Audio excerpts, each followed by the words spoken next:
وقل جاء الحق وزهق الباطل إن الباطل كان زهوقا۔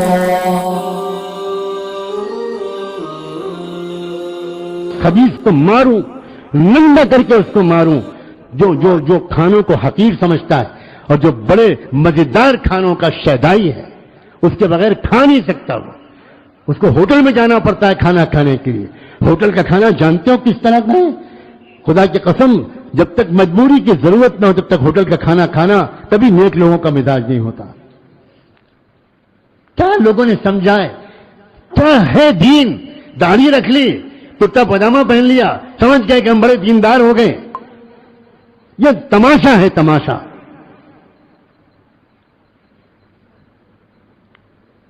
حضرت خواجہ باقی باللہ رحمت اللہ علیہ، جانتے ہو ان کے کھانے پکانے والے کی شرط کیا ہوتی تھی؟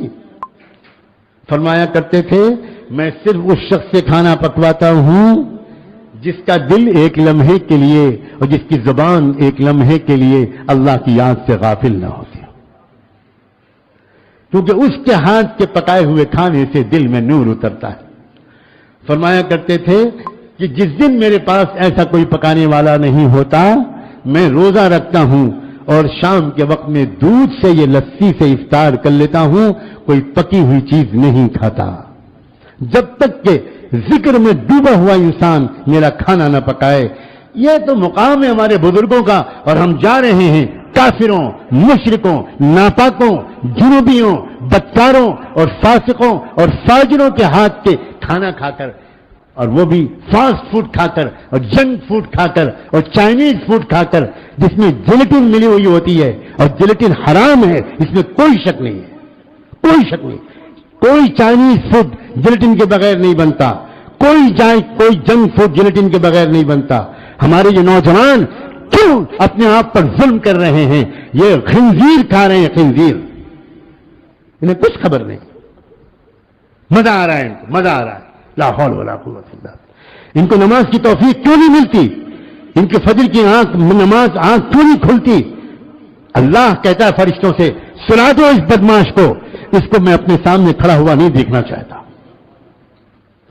معجم کبیر طبرانی کی روایت ہے کہ تہجد کے موقع پر اللہ تعالیٰ اپنے کچھ فرشتوں کو بھیجتا ہے کچھ بندوں کے پاس، اس بندے کو جگا دو، اس بندے کو جگا دو، تہجد کا وقت آ گیا، میں اس کو اپنے سامنے کھڑا ہوا دیکھنا چاہتا ہوں۔ اور کچھ بندوں کے پاس فرشتوں کو بھیجتا ہے، ان کو سنا دو، میں ان کا چہرہ نہیں دیکھنا چاہتا۔ تب تو تہجد سے آگے بڑھ کر میں کہہ رہا ہوں، فجر کی نماز میں اٹھنے نہیں دیتے اللہ ان لوگوں کو جن کے پیٹ میں خبیث کھانا گھسا ہوا ہے، حرام کھانا گھسا ہوا ہے۔ بڑی دور تک کی کیا اثرات ہیں، سمجھنے کی کوشش کرو۔ کیوں دنیا میں رواج دیا جا رہا ہے پیپسی کولا کا؟ کیوں دنیا میں رواج دیا جا رہا ہے جنک فوڈ کا؟ کیوں دنیا میں رواج دیا جا رہا ہے میکڈونلڈ کا؟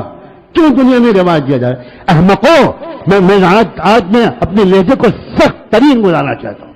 او بیوقوفوں اور عقل کے دشمنوں، تم پڑھے لکھے سمجھتے ہو اپنے آپ کو؟ تم ایک نیٹ پر جا کر پیپسی کا فارمولا نہیں پڑھ سکتے؟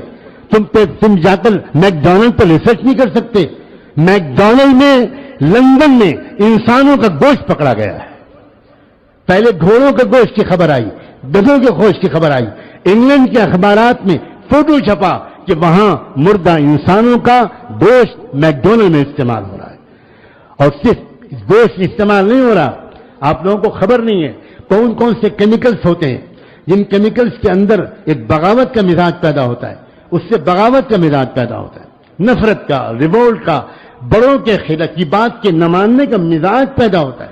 یہ سائنٹیفک ریسرچ ہے، اور وہ یہ سارے ڈرنکس میں اور یہ سارے کھانوں میں اور یہ سارے چائنیز فوڈ میں جو مسالے ڈالے جا رہے ہیں، ان میں وہ کیمیکلز ہیں جن کیمیکلز کے اندر جاتے ہی انسان کے اندر ماں باپ اور اپنے استادوں، اپنے پیر، اپنے شیخ، اس کے خلاف بغاوت کا مزاج پیدا ہوتا ہے۔ ہمارے مشائخ اور اکابر ریسرچ کر کر کے تھکے جا رہے ہیں، لیکن یہ امت محمدیت کے بے عقل نوجوان، یہ بے حس نوجوان سننے پر آمادہ نہیں ہے۔